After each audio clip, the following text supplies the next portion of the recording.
Hey yo, welcome to another episode of Let's Talk USC Women's Basketball, and I'm here to talk about the win USC over UCLA in the second game of the season for the Big Ten Outright Conference Championship, the first one. So USC won the last Pac-12 championship tournament championship title, and now they've won the first Big Ten conference title since the expansion. So history going down for the USC.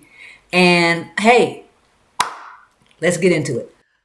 Okay, first and foremost, what a great game, right? I thought USC looked phenomenal. The pieces are all coming together. The chemistry is starting to get they're starting to create some chemistry with this team, and I feel really good about the direction that this team is going. And as I've been saying the whole season long, from start to finish, that these girls have to build, give them a chance. They're going to come together, and by March they're going to peak. We don't want them to peak too early, and we don't want them to peak too late. And right now it looks like they're going to be peaking right on time. Is there still a lot that they can clean up and get better at? Of course there is, with a lot of other teams as well. But right now, for those that were hating on Lindsay or hating on this team, shame on you, because now everything is starting to come together. Will they win the national championship? Who knows? Will they make it to the Final Four? Who knows? But you have to remember, this team at the beginning of the season had 9 new players. 9 new players. 2 of them were transfers and 7 of them were freshmen. And what this team has done together, what this coaching staff has done together, is just really, really a sight unseen, in my opinion. Because remember, 9 new players. But here's what Lindsay had to say about the chemistry of the team. The way we won shows the growth of our team. It literally took every single person. It was such a team effort. Yep. UCLA is as good as advertised. That we had to be better to beat them twice and to be the champ. So I'm a very lucky coach to have these two. They're the best duo in the country. I thought they were locked in all week. I thought the mentality is what was the differentiator, and they came out and did their thing and led their team to a Big Ten title. Now, I will say that Kiki has looked great the last 3 or 4 games. It looks like she's just becoming more and more confident and understanding her role and where her spaces and her spaces are on the court to be, and she's starting to thrive in the different spots on the floor. So I'm excited to see what happens in the Big Ten conference tournament, and then the March Madness tournament after that. But next we're going to go over some stats. Oh no, first, before we do that, I want to talk about Corey Close and some of the stuff that she said. Now, I want to preface this by saying I was sitting right there on the front row as this press conference was going down, and this by far blew me away. I felt like Corey Close threw her players under the bus with some of the stuff that she was saying, how she was acting. I understand that she was upset. I understand that she was angry. But to blame it on the players and come in there and say, hey, the coaches were prepared, the coaches got them prepared, and they just did not do what they were supposed to do on the court, to me was just totally uncalled for. And the way she was acting and then making statements like, if the players can't do this, then they don't need to be here. And it was just really, really off the wall to me. But, let's listen to what Corey had to say so you understand, if you haven't seen this post conference, what I'm talking about. Yeah, thanks for all the excitement and coverage and buzz that this group in this room helped us create surrounding this game. And just really pissed off we didn't show up and do our jobs. And we credit to USC. They were tougher. And that's very tougher and more disciplined, and they did their jobs, and we weren't as tough, and we didn't do our jobs. It's pretty much like this. Nothing to do with that. And we're going to have to do some real hard looks in the mirror It's a very weird dichotomy because on the one hand, we have a team that's lost 2 games all year, and we have a lot to still play for, and we have a lot to be proud of. And at the same time, I'm really angry. And we let each other down today. And we always say the tougher, more together, more disciplined team wins, and we didn't have their back. These 2 right here fought their butts off. And they were trying everything to bring everybody with them. And we need more people that can be counted on to do their jobs like these 2 did. Now, that wasn't all, she said. Here's something else that she said.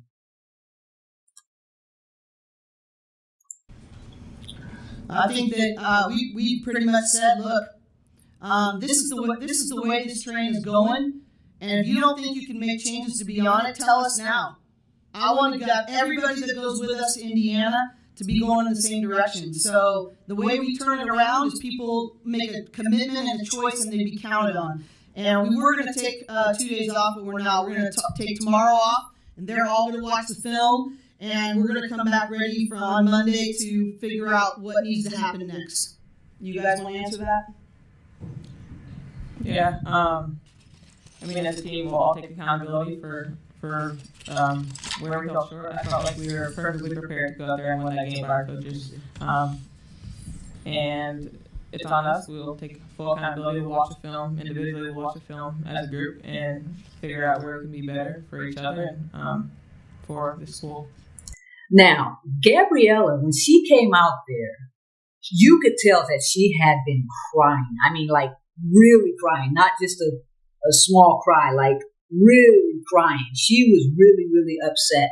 And I just feel like Corey, in that locker room, I would not have wanted to been in that locker room because I feel like they didn't even want to talk at the post-game press conference. Like they were truly, I felt like Corey treated them like they were 2-year-olds. You know what I mean? That's how it looked to me. Like they didn't know what to say, how to answer, and they were choosing their words very carefully. But I want to show you something else that Corey said that really, really bothered me.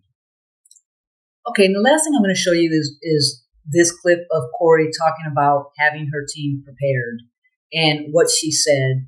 And this is where I thought that she kind of threw her team under the bus. So take a listen to this. I'm going to say myself first, but I'll tell you, our team was prepared. And we knew what to do, and we didn't do it. And so we got to figure out the why. I know our team's hearts. I trust their work ethic, and I trust their hearts, but some got in the way of us doing our jobs tonight and being dependent upon to do our jobs.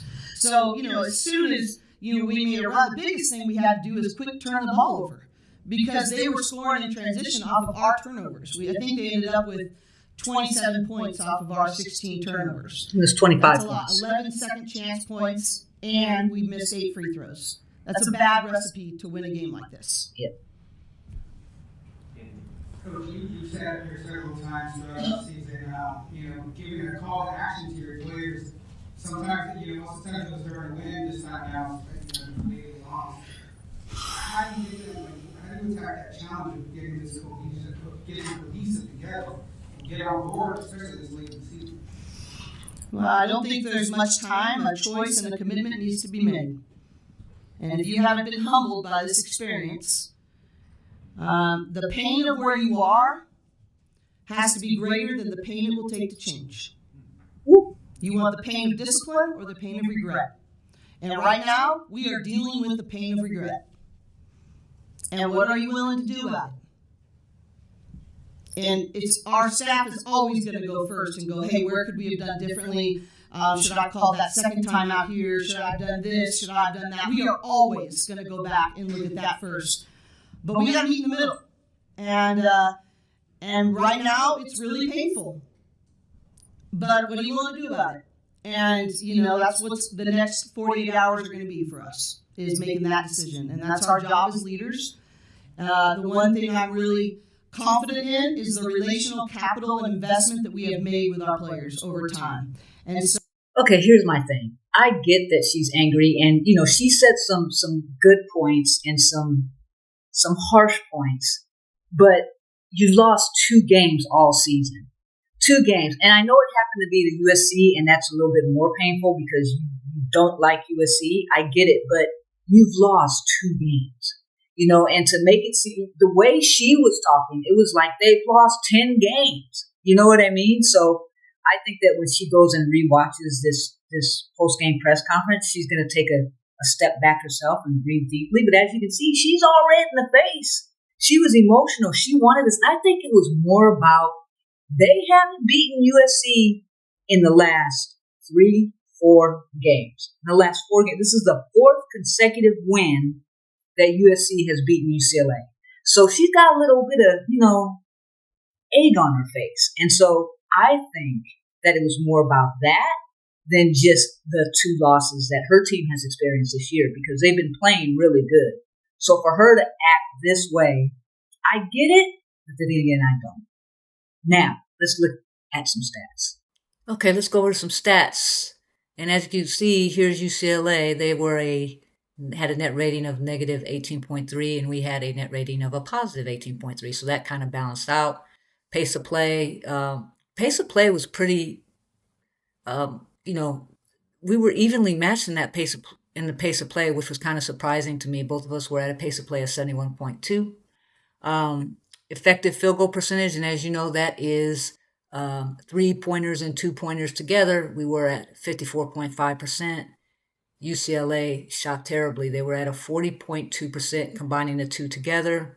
And then the offensive rebounds, of course, they out-rebounded us. We were really bad with offensive rebounding. I think that's due to Betts being in there. Our turnover percentage, we turned the ball over 14.4% of our possessions. UCLA turned the ball over 18.1% of their possessions. So, really good there. And then here on our assists, they had 16. And here I want to highlight this. Our assists during that game was 19. Our last 5, we were averaging 16. And so it goes to show you just how an effective team we are when we pass the ball around, or we're able to get out on transition defense and throw the ball over the top, or get the ball up the court faster, and we're assisting other players. We're a really good team. When you see games where we have only 10 assists, 11 assists, those games are pretty close, and we don't look good as a team out on the floor. So when we're passing the ball around and getting up in the 19, 20, 21 assist range, I think that's good for us. We did have more defensive rebounds than them, which is really good because that's what enabled us to get out on transition. It was only 2 more, but it still helped us out a lot.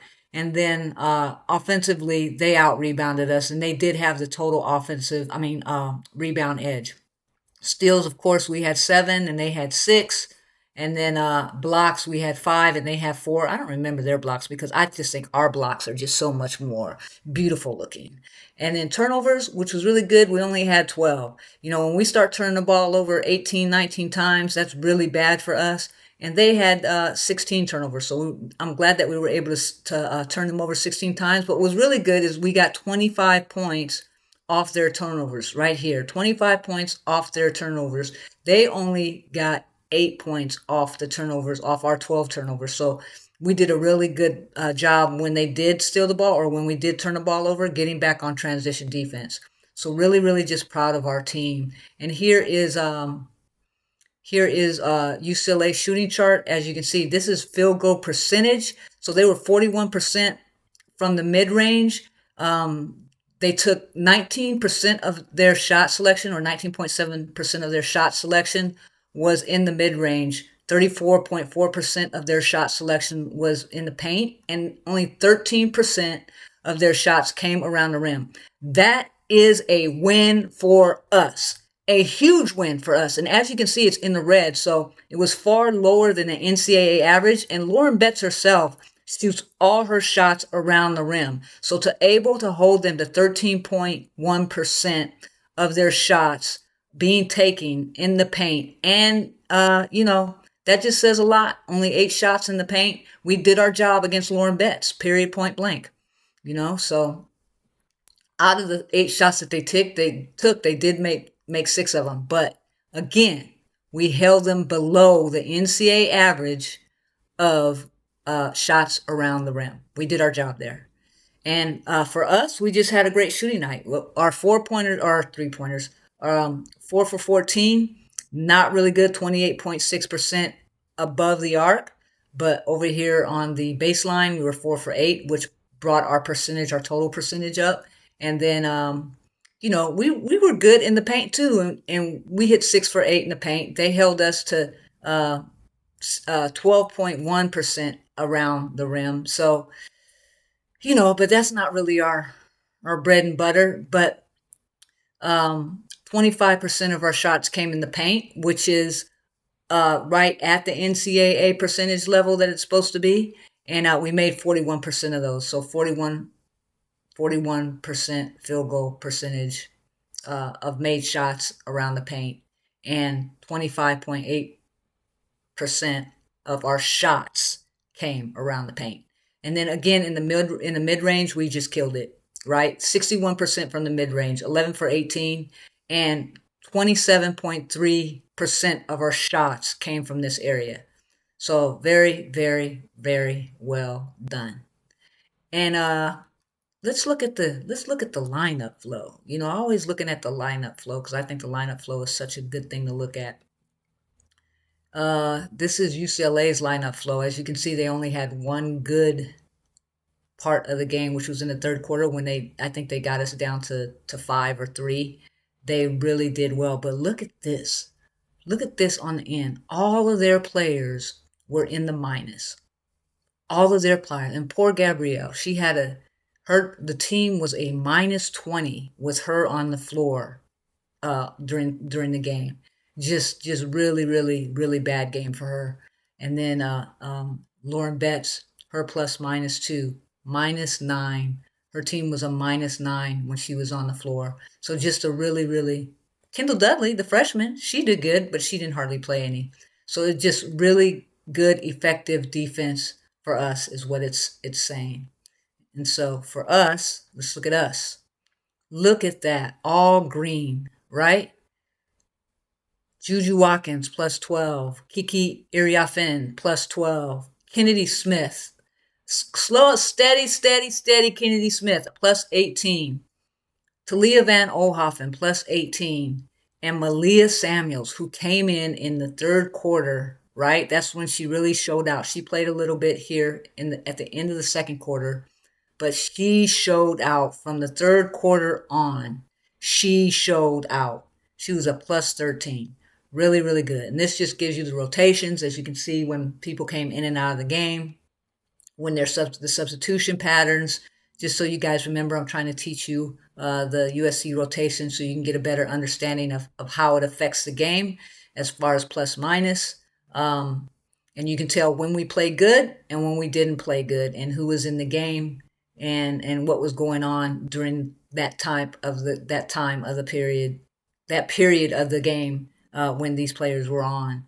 I don't know what happened here in the first quarter when we started not playing well. I just think we got a little bit out of sorts. But yeah, that's the lineup flow. So look, if you guys want to see anything else on the stats, let me know. I'll be I'd be happy to show you guys whatever you want to see on the stats. I just do this to mostly just help you guys out with understanding the game a little bit more, and so you understand what things mean, like effective EFG, true shooting. There's a big difference, defensive rating, offensive rating, and so on and so forth. But now I'm going to get into what you guys like to see the most, I think, and that is some film breakdown. So here we go. Okay, let's do some play breakdown. Okay, so here I want you to look at this. Look at the spacing first of all. The spacing is really good. Ray is back over here. She's coming across half court. But this screen is going to be set right here on London Jones, and then you see nobody's going to come up to help, and it's just, again, I don't know what UCLA's execution or defensive strategy was against Juju, because they did a lot of drop coverage and they did a lot of going under the pick. With Juju, you can't do that because you're just leaving her too much space. I can understand single coverage, but if you're going to have single coverage on Juju, you have to send help, or you have to hedge, or you have to come up. I mean, you can't do what UCLA is doing. So I don't know what they were trying to execute here. So here you go. She's going to set this pick. Boom. Look it. You saw that, right? It was just too much space. Here, let me go back here one more time. Just want to show you one more time so you can see what I'm seeing. There you go. Kiki's going to come down, set this pick, and they just come up too late. It's like they're lost. They're lost. Watch. Now look. Look at that. She's not going to come up. Like right here, you see Kiki setting the pick, and London is going underneath the pick. I don't know why she's going underneath the pick. And if they studied the film of USC, they should have known from the last game that this is one of the things that USC did to them every time, right? So why are you still continuing to go under the pick? And why aren't you coming? Why are you playing drop coverage? Why aren't you coming up to help? You know, you see Kiki coming. Come up to help. They don't do that. I just don't understand their defensive strategy. And then boom, look at too late. It's just too much room. I don't even have to go up that. Okay, look at this is a good play by Lauren Betts and by UCLA. And we were out of position here, right? As you can see, Rhea is bullying Lauren, but it's too late. She's already too deep, right? Our job on defense for the post was to push her out more, right? So she's going to get the ball here, but what's going to happen is Kiki's going to come down and Ju's going to come over. And then this player right here, Dujulek, is going to shift up. So as she's shifting up, Betts is going to go right back to her. And so Kiki has to get out on her because she's a shooter, right? She's a shooter. And Ju's got to kind of stay with her man, right? She can only help so much. But what's going to happen is Lauren Betts is going to throw that ball to Dukalech, and then she's going to go right back into Lauren really quick because Lauren's going to reposition herself in a good way to where she's in even a little bit deeper on the inside. And so she's going to be able to be effective. And then what's going to happen, as I'm explaining this to you, is Ju's going to come over to this side, and this time Lauren peeps game, right? She peeps game. She peeps that Ju's right there. So instead of going over that way, she does her patented move, which she does all the time, and that's reverse and shoot the layup, but she misses it, right? That's her patent move. She doesn't go. She's eyeing Dukalech, as you can see. She's eyeing her. She's going to go right back to her because she knows Kiki's shading her right now, but she's got to go. So you see how Kiki had to go back out? Now she's repositioned herself, but she sees Juju right there, right? So she's not going to go that way, which she doesn't do anyway. She never turns to that side. She always reverses back to the outside.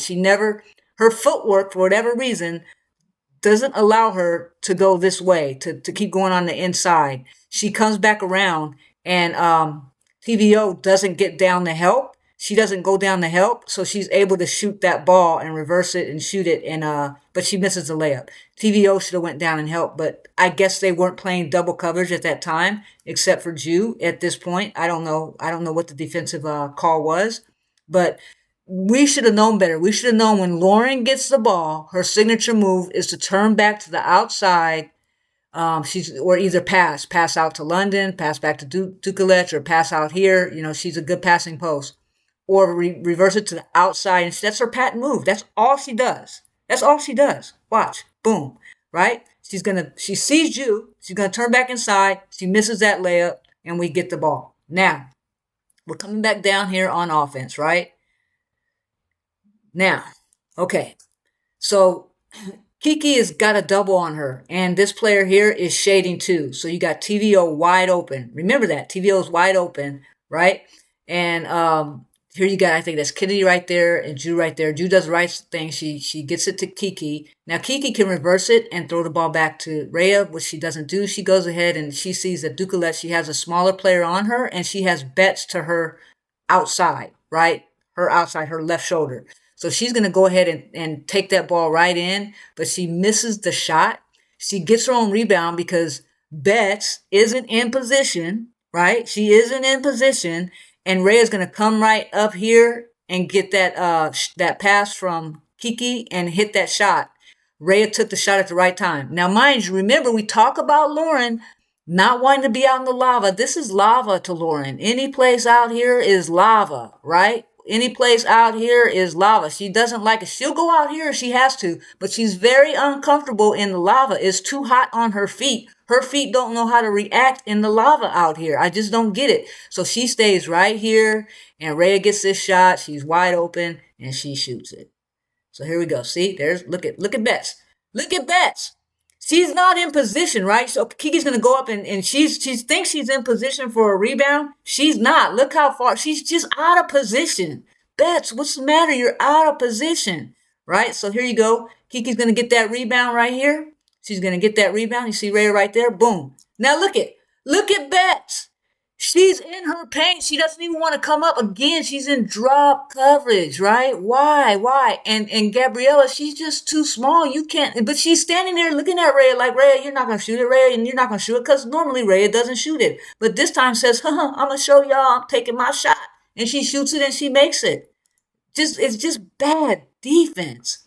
It's just really bad defense, y'all. I'm sorry. It's just really bad defense. Okay, here we go. Okay, here we got, let me rewind this list a little bit here. Okay, here we got Juju coming up on the curl. And what I like about this play, hold on. What I like about this play right here, I'm going to stop it so I can show you guys. What I like about this play, look at, if you see that Juju, God, it went too fast, but Juju, she has such good ball IQ, right? She has such good basketball IQ. She knows she has Lil Lauren on her, right? Lil London Jones, right? London Jones. She has little Lauren London Jones on her. And what she does is she's smart. She started out right here somewhere, right? She came down here and went right here, kind of like what Kennedy is doing, right? She's coming right down here. And what she does is she runs London off her own player. I mean, off her own player because that's a big body right there, right? And Lauren Betts, she only knows this area and nobody's paying attention because she's paying attention to what's going on up here, right? So here's Ju. She runs London off her own player, right? To create more space, right? Just smart. So look at stuff. Now, look at the space. Look at the space that Juju has, right? And here you have Kiki, la, la, la, la, la, la, la, and here's Betts not coming up to help, right? Because she doesn't want to go in the lava. So what happens? Watch. Scream. Shot over the small London Jones, and Kiki's over too late. La, la, la, la, la, la. What am I supposed to do? And look at Betts. Drop coverage doesn't come up, right? Too late. You're too late. So there you go. School. Let's go to school. She ran her off her own player. All right, let's see what's happening here. Okay. This is just a misread by us on defense, right? So Kiki has the ball and she's going to drive over here, right? And Kiki's coming over to help. Well, you see Juju, she's paying attention this way, but she doesn't see Barker right here. So what happens is there's no drop coverage. Juju should have dropped right down here to help. When Kiki shifts over here to help, Juju didn't drop down to help, and that left Barker wide open, as you'll see. Boom, see? Juju's way late, just like Kiki was on the last play. Juju's got to see that, and normally she does, but that was just a misread on Juju, and so Barker got the ball and she made that shot. Juju, no, you know you're a great defensive player. You can't be doing that, Juju. So there you go. Let's see what's next here. Okay. Now look at this play here is when TVO made her three-point shot. So look. Ju comes down and she's already reading the floor, right? Kiki could have been a little bit, I put that arrow there because she could have been a little bit more out there as far as spacing. The spacing on this is just great, right? We want space, right? The two baseline players are where they're supposed to be. We had Clarice outside the key, down low, right? So there's this paint area is wide open, right? And so Ju is reading this. Now, I want to explain something to you, why I don't understand UCLA's defense. Barker is supposed to be the help on this, right? I mean, you would think that she would be the help on this, right? Because you see Juju is going right here, right? She's going to go right here. And Barker, you would think, is going to come over and help. Not, you don't have to double, but at least help cut Juju off, right? Cut Juju off. And again, Gorham Betts doesn't want to come up. She just doesn't want to come up and help, right? So look what happens. She comes in here, Juju's going to go as far as she can go. But look at Barker. Look at Barker. Just standing there with her hands down, like, oh, there goes Juju. Bye, Juju. I don't understand the defensive strategy at all with UCLA, right? So here we go. Now those two are gonna look at, boom. Look at Barker. You just have to laugh, right? Look at poor London. She got her hands up like she gonna try and block a shot or stop a pass as little as she is. She's 5'4", right? Now, she's thinking that Juju's gonna shoot the ball. So she's trying to box out Clarice, which she has no chance to do, right? So she throws that ball to TVO, wide open. TVO's wide open, just a great read. And look at the distance. Because she was trying to block out Clarice because she thought Juju was going to shoot that ball, right? And look at Barker. Way over here. So she's rushing out, too late. TVO shoots that shot. Boom. I just don't understand the defense. I don't understand. And they're supposed to be one of the top defensive teams in the nation. It's only because of Betts, right? It's only because of Betts. So here we just have some slow motion play of the previous plays where you can see, they just look so just like lost. I don't get it. They look lost. Okay, here we go. Now, look at, oh my gosh. I think this was the last one I did because I said, I'm not going through all these plays because it's just, I just get frustrated when I see teams playing this bad a defense, right? It's just bad. There's no reason for me to do any more film breakdown because it's just that bad. You have 1, 2, 3, 4, 5. All 5, this is a transition play. All 5 UCLA players together. Who's guarding who? They don't even know, right? Barker's trying to slow down Juju, right? You got Avery wide open over here if Juju wants to go to her, but Juju don't have to go to her because she's already got Barker beat. And Kiki's just lost. She's not even paying attention. She's trying to figure out, where do I go? What do I do? She's like having a conversation. I think they're having a conversation about, can we hurry up and just get off the court because USC is going to run us. They're taking the belt to the butt already. Can we just, me and you, what are we going to do here? What are we going to do? They're having a conversation, right? So what does Ju do? Ju just goes, boom. And look at drop coverage. Now look at Kiki. Where's Kiki running to? Where is she running? Look, guys, when you break down film and you see everything, you can't help but just laugh. Well, I'm not going to say laugh because that's just be discontent with the effort on the defensive side of the floor. And maybe that's why Corey was so mad. Maybe they did watch film and they knew all of SC's plays and they knew what they were supposed to do. And then they got on the court like, what are we supposed to do? They just looked lost. And then Juju just eats them up. You make mistakes on defense with Juju and she's just going to eat you up. Okay, hey guys, look. That light is shining bright on me. That's all I got for you today. I'm not going to do that much more film breakdown. Turn the camera this way. Lighting. Okay, there we go. Because there's just no reason to do that much film breakdown. But some things I want to go over. Ranked number 2 in the nation. It just came out today. That's been the first time in a long time that we were ranked number 2 in the nation. I think dating back to the 83 team, if I'm not mistaken. And then Juju, congratulations to Juju for being National Player of the Year as voted by on The Athletic. If you don't catch The Athletic, you should. They have a lot of good articles on there. I listen to their podcast weekly. Very good. I should be getting paid for promotion for this stuff. But anyways, yeah. So looking forward to the Big Ten tournament. You guys drop your comments on what you think about the Corey Close post-game press conference. Drop your comments on what you would like to see from me. Please subscribe to my Substack. I'm putting articles on there every other day. I might not be doing it this week though because of the Big Ten tournament. I'll be participating in that for most of the week. And then, hey, for those of you who do watch my channel, who do watch the pod with me and Matt, the Trojans Wired podcast, and who are looking at my Substack, I just want to say thank you very much. I do put a lot of time in this, and I also do have a full-time job, so I am trying to get out as much content as I can to build this channel up, not for me, well, for me, but for the USC women's basketball team because they deserve a platform that's catered to them. So please share, talk to your friends, talk to your coworkers, tell them to get on this channel, get on my Substack, which is CC Clay's Substack. And I am putting content on TikTok still, but just far and few between. So you can look for me there. And hey, thanks a lot. Hope you enjoyed the video. We'll talk to you soon. Peace out and fight on.